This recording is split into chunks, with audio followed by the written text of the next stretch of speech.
June 6, 1944, 6:30 a.m., the English Channel, off the coast of Normandy. Lieutenant Robert Edlin crouched in the cramped steel belly of landing craft Vehicle Personnel 1089, surrounded by 35 other soldiers from the 2nd Ranger Battalion. The boat pitched violently in 5-foot swells. Men vomited into their helmets. Salt spray mixed with diesel fumes. The engine roared, drowning out prayers and whispered conversations. Through the din, Edlin heard the unmistakable sound of German machine gun fire striking the steel ramp in front of him. Bullets clanged against metal like hail on a tin roof. Men pressed themselves against the bulkheads, knowing that in seconds that ramp would drop and they would have to charge forward into the killing zone of Omaha Beach. What Lieutenant Edlin did not know, what none of the 156,000 Allied soldiers landing that day could have known, was that the boat carrying them toward German guns had been designed by a self-taught Louisiana boat builder who had started his career making vessels for rum runners and oil prospectors in the swamps of Louisiana. A man who had fought the Navy bureaucracy for years to prove that his revolutionary design could land armies on hostile shores. A man whose plywood ramp and flat-bottom hull would become so essential to Allied victory that General Dwight Eisenhower would later call him the man who won the war for us. Andrew Jackson Higgins was not an engineer. He had no college degree, no formal military training, and no experience building military vessels. He was a boat builder from New Orleans who understood swamps, shallow water, and the fundamental problem of getting from deep water to shore without getting stuck. That understanding would change the course of World War II. Andrew Higgins was born in 1886 in Columbus, Nebraska. His formal education ended after high school. By age 20, he was working in the lumber industry, running timber operations in Alabama and Louisiana. By 1930, he had established Higgins Industries in New Orleans, building shallow draft boats for oil companies exploring the Louisiana wetlands and for trappers navigating the bayous. The boats Higgins built were different from conventional vessels. Traditional boats had deep keels and propellers that extended below the hull. These designs worked fine in deep water, but became useless in the shallow bayous, mudflats, and marshes of Louisiana. A boat would run aground, its propeller would dig into mud, and it would be stuck until high tide or a towboat could free it. Higgins solved this problem with radical simplicity. His boats had flat bottoms with no protruding keel. The propeller was recessed into a tunnel in the hull, protected from obstacles. The bow was reinforced and shaped to ride up onto sandbars and muddy banks rather than dig into them. The boats could operate in 18 inches of water, shallow enough to navigate most Louisiana wetlands, and could drive right up onto shore, unload cargo or passengers, then reverse back into deep water. Oil companies loved them, trappers loved them, and crucially, rum runners loved them. During Prohibition, Higgins boats became the preferred vessels for smuggling alcohol from ships in the Gulf of Mexico to hidden landings along the Louisiana coast. The boats were fast, maneuverable, and could reach beaches that conventional patrol boats could not follow. Raymond LeBranche, a former employee of Higgins Industries who started working there in 1933, recalled in a 1989 interview, "Mr. Higgins didn't ask questions about what customers did with his boats. He built boats that worked in shallow water and could land on any shore. If rum runners wanted to buy them, their money was as good as anyone's. But he knew his boats were the best in the business for one simple reason: they worked where other boats failed." This practical experience, building boats that could transition from water to land and back again, gave Higgins knowledge that would prove essential when the United States military began searching for a solution to an ancient military problem: how to land armies on hostile shores. For thousands of years, amphibious assault, landing armies from ships onto defended beaches, had been one of the most difficult and costly military operations. The Gallipoli campaign of World War I demonstrated the horrors of amphibious warfare. British, French, and Anzac forces attempting to land on Turkish shores were slaughtered on the beaches, trapped between the sea and entrenched defenders. The campaign became synonymous with military disaster. By the late 1930s, as war clouds gathered over Europe and Asia, American military planners recognized that any future conflict would require massive amphibious operations. The United States had possessions in the Pacific, the Philippines, Guam, Wake Island, that might need to be recaptured from Japan. European operations might require landings on North African or European coasts, but the Navy and Marine Corps had no effective way to land troops and equipment on hostile shores. Traditional methods were suicidal. Troops would transfer from transport ships to small boats, lifeboats, whaleboats, or landing barges, which would row or motor toward shore. As the boats approached the beach, they would ground in shallow water, often 50 to 100 yards from dry land. Soldiers would jump over the sides into waist-deep or chest-deep water and wade toward shore, holding rifles over their heads, unable to run, unable to take cover, perfect targets for any defender with a machine gun. Even if beaches were undefended, the process was slow and inefficient. Troops would be exhausted from wading through surf. Heavy equipment, vehicles, artillery supplies could not be landed at all. Engineers would have to construct piers or wait for tides to change before unloading anything heavier than what a soldier could carry. The U.S. military needed a vessel that could carry troops directly from transport ships to the beach, land them in shallow water close to shore, and protect them from enemy fire during the approach. Ideally, it would also be able to carry vehicles and heavy equipment. Lieutenant Commander John D. Bulkley, who would later gain fame for evacuating General Douglas MacArthur from the Philippines, was assigned in 1938 to evaluate potential landing craft designs. His report, preserved in naval archives, captured the military's frustration. We have examined numerous designs for landing craft. Most are simply modified barges, slow, unwieldy, and incapable of beaching in shallow water. Troops must still disembark in deep water and wade to shore. None of the designs adequately solve the fundamental problem: how to deliver soldiers directly onto a beach with enough speed and protection to give them a fighting chance against defenders. In 1938, the Marine Corps conducted landing exercises in the Caribbean, testing various landing craft designs. The exercises were disasters. Boats grounded too far from shore. Troops struggled through surf under simulated fire. Heavy equipment could not be landed. Marine commanders were desperate for a better solution.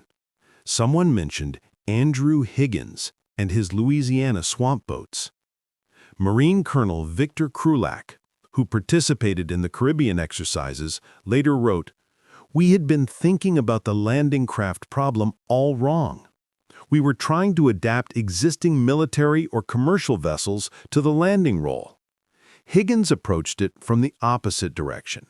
He had been building boats specifically designed to operate in shallow water and beach on muddy shores for years.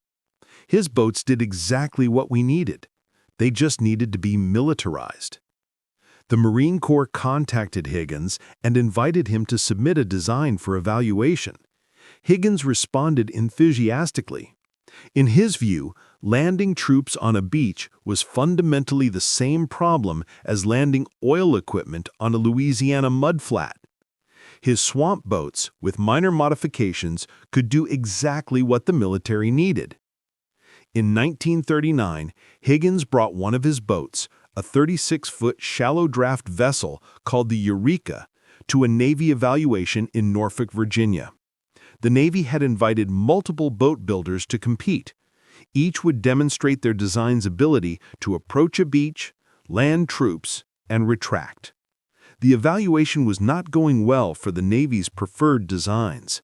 Conventional landing barges grounded in 3 to 4 feet of water, forcing troops to wade 50 yards or more to reach shore. One design actually sank when its hull cracked on an underwater obstacle. Then Higgins demonstrated the Eureka.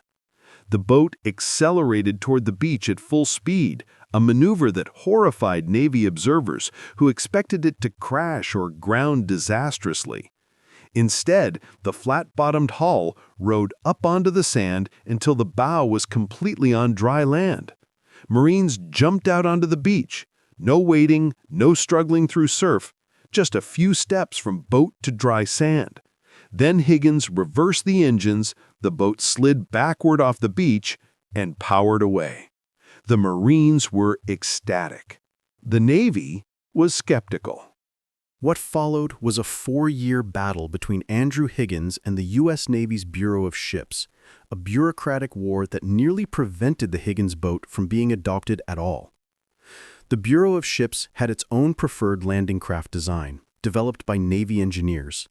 The design was conventional, a displacement hull with a deep keel and a bow that could not beach on shore.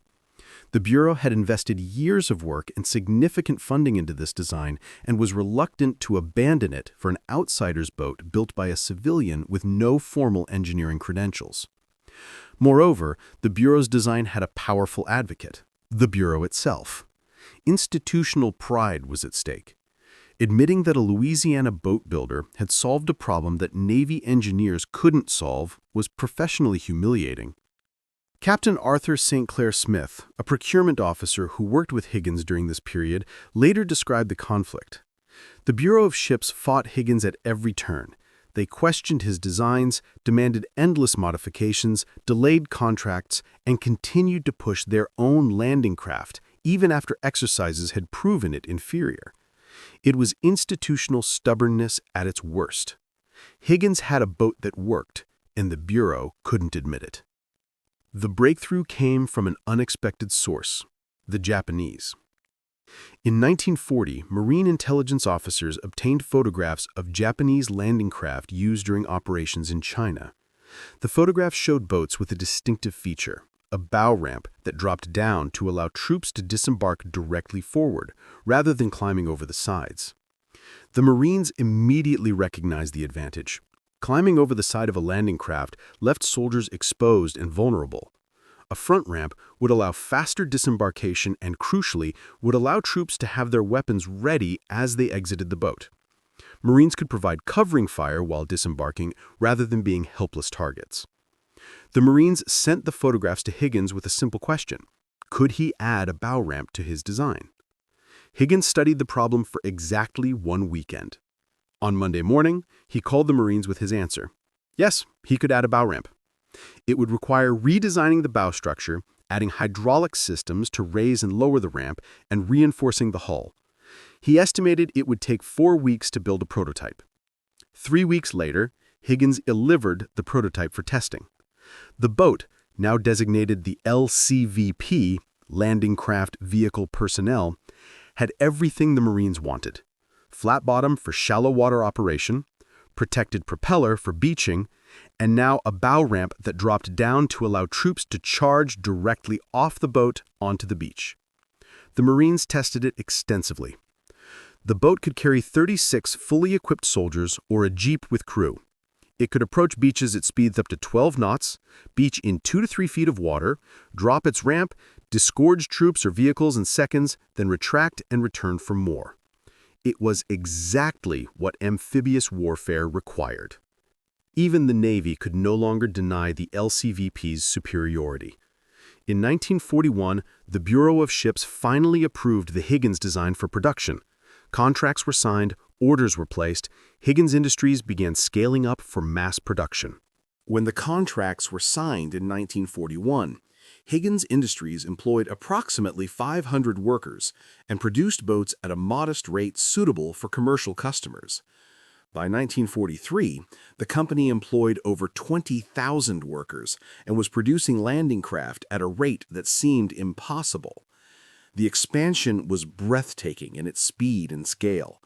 Higgins acquired additional facilities throughout New Orleans, converting warehouses, factories, and even a former amusement park into boat production lines. He hired workers from across the South, offering wages that attracted machinists, welders, carpenters, and laborers. Notably, Higgins hired both black and white workers at equal pay, a practice almost unheard of in the segregated South of the 1940s. Frank Lestracco, who worked as a production supervisor at Higgins Industries from 1942 to 1945, described the operation in a 1995 oral history. "We were building boats like Henry Ford built cars, assembly line production. Mr. Higgins had analyzed every step of boat construction and figured out how to standardize and accelerate it. We had stations for hull assembly, engine installation, ramp fitting, testing. A hull would move down the line, and at each station, workers would add components. At the end, we'd launch it, test it, and if it passed, it was shipped out, sometimes the same day." The LCVP design was ideally suited for mass production. The hull was built from plywood, cheap, readily available, and easier to work with than steel. The flat-bottom design meant hulls could be constructed on simple jigs without the complex curves of traditional boats. Most components were standardized parts that could be manufactured by subcontractors and assembled at Higgins facilities. The economics were remarkable. Each LCVP cost approximately $10,000 to build, equivalent to about $175,000 in 2025 dollars. This was cheap enough that the boats were considered semi-disposable. If an LCVP was damaged during a landing, it could be abandoned and replaced. This calculation was brutal but practical. The cost of one landing craft was less than the cost of trying to salvage it under fire. By 1944, Higgins Industries was producing over 700 boats per month. The company manufactured not only LCVPs, but also larger landing craft, PT boats, and other vessels. At its peak, Higgins Industries was producing more boats than all other American boat builders combined. The workers who built these boats understood their importance. Mary Tassin, who worked as a welder at Higgins Industries, recalled in a 2003 interview, "We knew soldiers' lives depended on our work. Every weld had to be perfect. Every bolt had to be tight. If we did shoddy work, men would die. That knowledge made us careful. We took pride in building boats that would bring our boys home alive." The first major combat test of the LCVP came in August 1942, during the Allied landings at Guadalcanal in the Solomon Islands. Marines of the 1st Marine Division loaded into LCVPs and headed toward Japanese-held beaches. The operation would prove whether Higgins' design worked in actual combat conditions. The landings were not opposed. Japanese forces on Guadalcanal were caught by surprise, but the LCVPs performed exactly as designed. Boats approached the beaches at speed, grounded in shallow water, dropped their ramps, and disgorged Marines who charged onto the beach without wading through deep water. Vehicles and heavy equipment followed. Within hours, thousands of Marines were ashore with their supplies and equipment. Sergeant James McAleer, who landed at Guadalcanal, wrote in a letter home, "The boat that brought us to the beach was something else. It drove right up onto the sand. The ramp dropped, and we ran off onto dry ground. No wading, no struggling through surf. We were on the beach and moving inland before the Japs even knew we were there." The real test came in November 1942 during Operation Torch, the Allied invasion of North Africa. Here, LCVPs faced their first opposed landings. German and French forces defended the beaches with artillery and machine guns. The LCVPs had to approach under fire, land troops, and extract, all while being shot at. The boats suffered casualties. Some were hit by artillery and sank. Others were damaged by machine gun fire. But the design proved robust. The plywood and steel construction could absorb small arms fire without catastrophic failure. The ramps, though occasionally jammed by damage, usually functioned even after taking hits. Most critically, the boats could beach, unload, and retract quickly enough that they didn't become stationary targets. Lieutenant Colonel Samuel B. Griffith, who commanded a Marine battalion during later Pacific landings, analyzed the LCVP's combat performance in his post-war report. "The Higgins boat gave us a fighting chance. Previous landing craft left us vulnerable during approach and disembarkation. The LCVP's speed and shallow draft meant less time under fire during approach. The bow ramp meant we could exit quickly with weapons ready. These advantages saved countless lives. Without the LCVP, amphibious operations would have been prohibitively costly. By June 1944, the United States and Britain were preparing for Operation Overlord, the invasion of Nazi-occupied France. The landing would be the largest amphibious operation in history. 156,000 troops landing on 5 beaches along a 50-mile stretch of Normandy coastline. The operation's success depended entirely on landing craft, and most of those landing craft were Higgins boats. Of the landing craft used on D-Day, 1,089 were LCVPs. These boats carried the initial assault waves. The soldiers who would hit the beaches first, face the heaviest German fire, and fight to establish beachheads that would allow follow-on forces to land. The plan called for LCVPs to carry troops from transport ships positioned 12 miles offshore to the beaches. The boats would make the journey in waves, timed to hit the beaches at specific intervals. Each boat would carry 36 soldiers, 1 infantry platoon, plus attached specialists like medics and demolition engineers. The journey from ship to shore took over 2 hours. Men crouched in LCVPs designed for short trips, not extended voyages.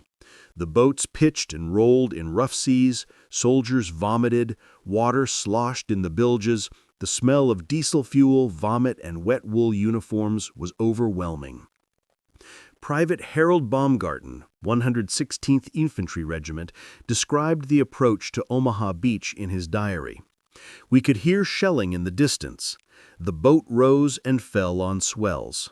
Men prayed. Some sang. I was terrified, but there was nowhere to go except forward. The coxswain kept the boat on course. Behind us, I could see dozens of other boats in formation, all heading toward the same beaches. At 6:30 a.m., the first wave of LCVPs approached Omaha Beach. German defenders positioned in bunkers and fortifications overlooking the beach opened fire with machine guns, mortars, and artillery. The water erupted with shell splashes. LCVPs were hit and sank. Others made it to the beach, dropped their ramps, and men poured out into German fire. The next 6 hours on Omaha Beach were among the most brutal in American military history. Soldiers who survived the landing credited the LCVP with giving them any chance at all. Lieutenant Robert Edlin, whose experience opened this account, survived the landing and later wrote, "When the ramp dropped, I saw the beach through smoke and spray. Men ahead of me were hit before they even got off the boat. I ran off the ramp into shallow water, maybe knee-deep, and scrambled toward cover. If we'd had to wade from deep water like in the old days, none of us would have made it. The Higgins boat got us close enough to shore that we had a chance." By nightfall on June 6th, approximately 34,000 American troops had landed on Omaha Beach alone. Thousands more landed on Utah Beach and the British and Canadian beaches. The cost was terrible, over 4,000 Allied casualties on D-Day, but the beachheads were established. The invasion succeeded. And it succeeded because landing craft could deliver troops and equipment onto hostile beaches quickly enough to overwhelm defenders. The LCVP, designed by a Louisiana boat builder, made that possible. General Dwight Eisenhower, Supreme Commander of Allied forces in Europe, understood exactly how important the Higgins boat was to Allied victory. After the war, in a conversation with historian Stephen Ambrose, Eisenhower made his famous statement, "Andrew Higgins is the man who won the war for us. If Higgins had not designed and built those LCVPs, we never could have landed over open beach. The whole strategy of the war would have been different." That assessment was not hyperbole. Without the LCVP, the Allies would have been unable to conduct the amphibious operations that characterized their strategy in both Europe and the Pacific. Every major Allied offensive, North Africa, Sicily, Italy, Normandy, and dozens of Pacific Island campaigns depended on landing craft. And the most numerous, most versatile landing craft was the Higgins boat.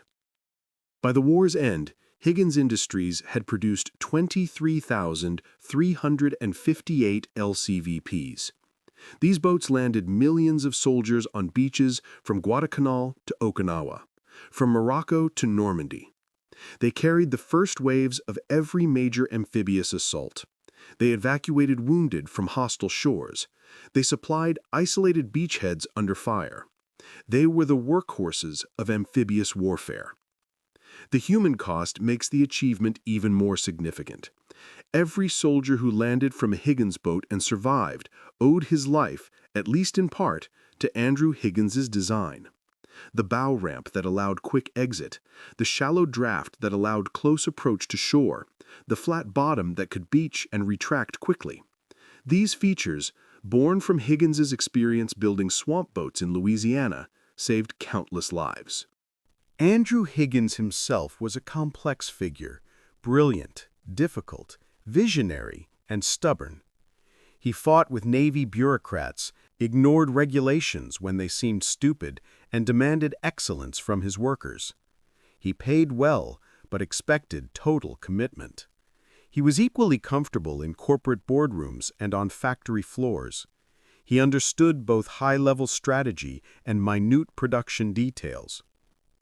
Jerome Strahan, who worked as an engineer at Higgins Industries, remembered his boss in a 1987 interview. Mr. Higgins was tough. He expected everyone to work as hard as he did, and he worked all the time. But he also respected competence.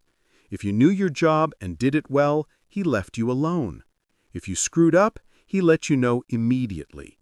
He had no patience for incompetence or laziness. But if you were committed to building the best boats possible, he backed you completely. Higgins' management style was unconventional.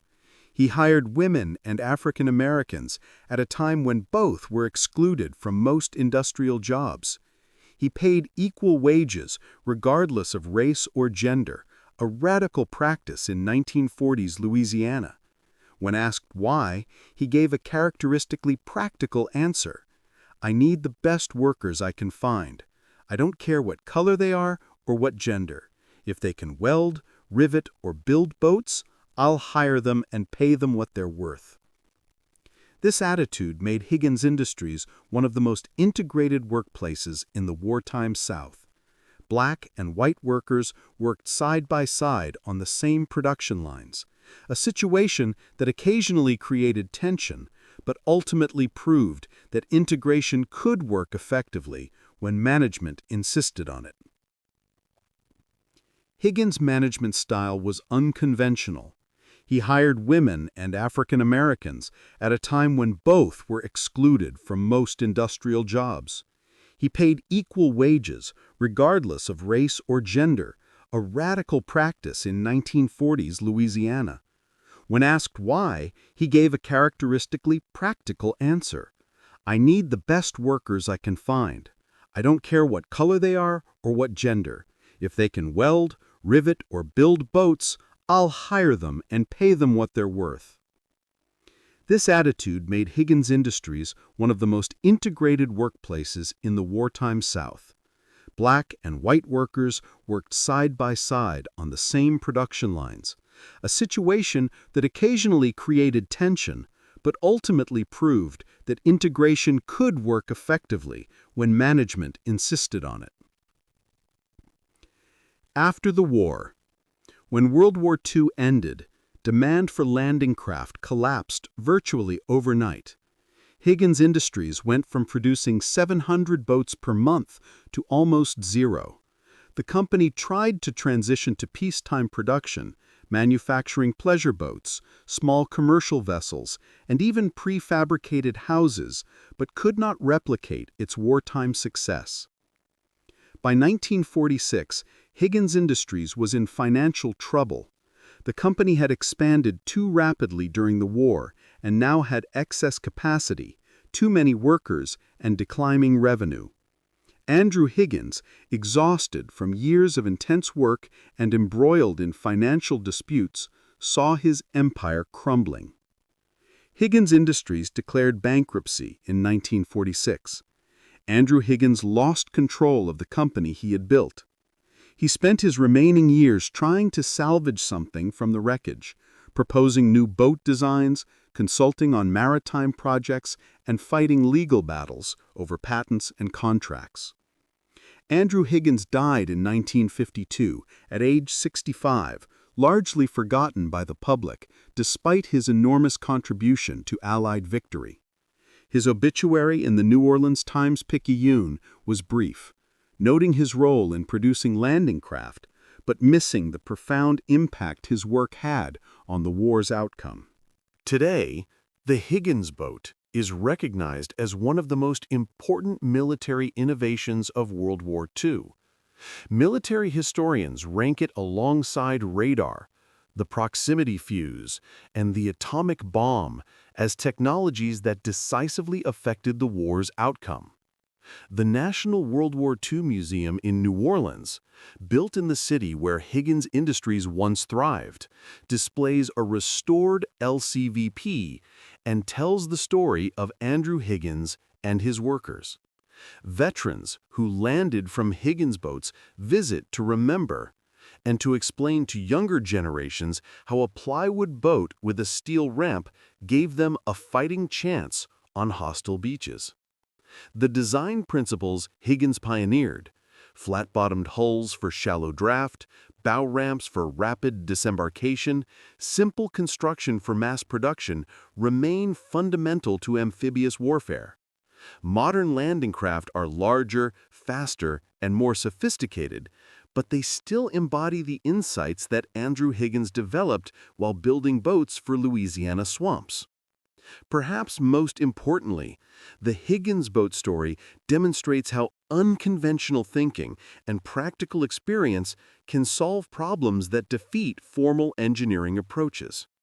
The Navy's Bureau of Ships, staffed with trained naval architects and engineers, could not develop an effective landing craft.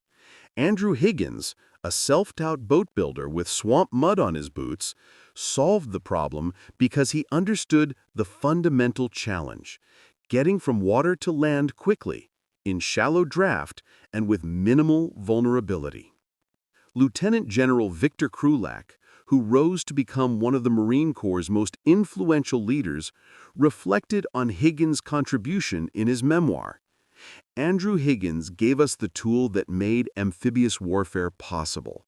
Before the LCVP, landing troops on defended beaches was suicidal.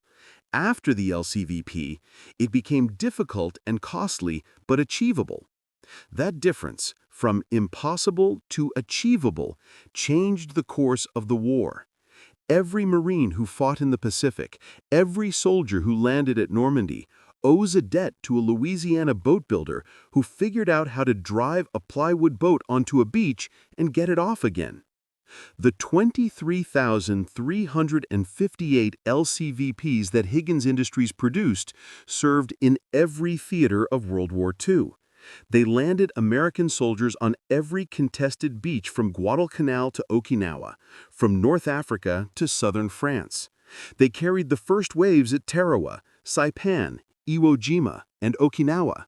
They delivered rangers to the cliffs of Point du Hoc and infantry to the chaos of Omaha Beach. And they were designed by a man who started his career building boats for trappers and rum runners in the swamps of Louisiana. A man who understood that sometimes the simplest solution, a flat bottom, a protective tunnel for the propeller, and a ramp at the front, is the one that works. A man whom Dwight Eisenhower called the man who won the war for us.